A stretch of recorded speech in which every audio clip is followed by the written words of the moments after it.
So here, the brave little toaster jumps off a cliff that's 28 meters high, and Blanket is waiting for him 40 meters away.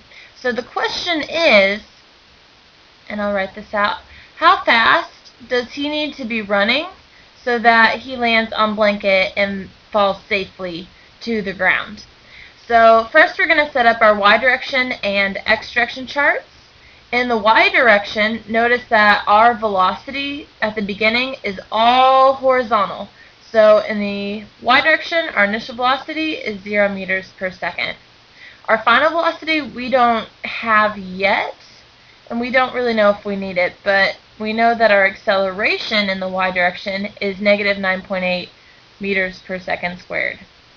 Our displacement in the y direction will be this 28 meter tall cliff, except for he falls, so this is his origin, and he falls 28 meters.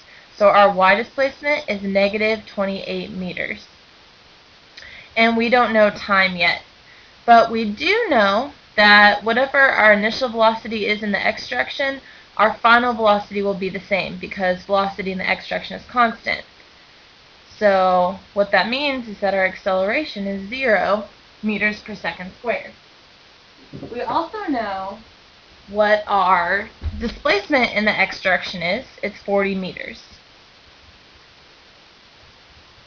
Alright. I'm going to change colors here really fast.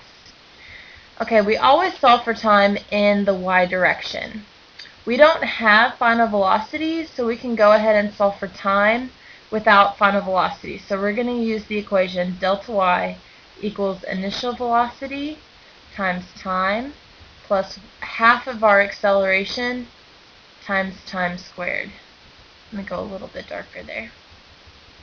Alright, so we know it fell 28 meters, and that equals our initial velocity, which is 0.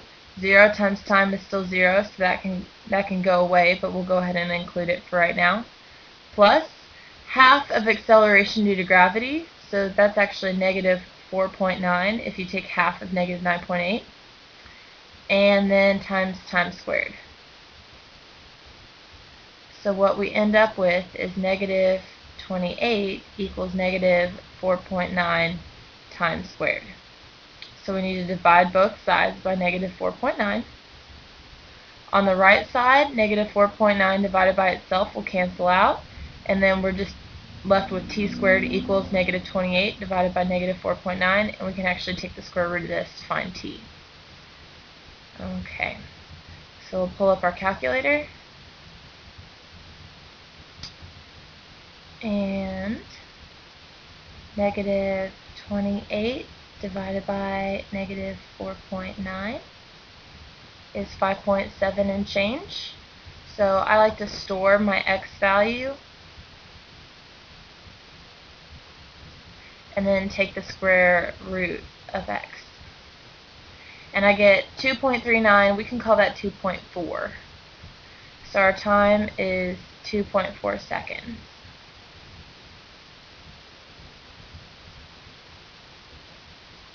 Alright, we can figure out how fast he was going in the x direction. Since our velocity is constant, we know acceleration is 0, so our initial velocity will be the same as final velocity. So we have the luxury of saying that our velocity is just our displacement over time. We know our displacement is 40 meters, and we now know that our time is 2.4 seconds. So we can figure out our velocity by saying 40 divided by 2.4, and we get 16.7 meters per second. And that is our initial as well as our final. So we now have all of our x direction variables solved for. If, for instance, we wanted to know how fast it was going in the y direction at the very end, we could say we have everything, and I would use the variable without displacement because it's pretty. Our final velocity equals our initial velocity plus acceleration times time. It's a plus sign right here. Anyway, so our final velocity will equal 0 plus negative 9.8 times our time, 2.4. And this equation makes it very easy. So negative 9.8 times 2.4. Alright, its velocity in the y direction at least is negative 23.5. Right before it hits the ground. If you wanted to know the final velocity in general, so how fast he was going right before you hit blanket, you would use the Pythagorean theorem and say 23.5 squared plus 16.7 squared, and then take the square root of that, and that will actually give you the total final velocity for the brave little toaster.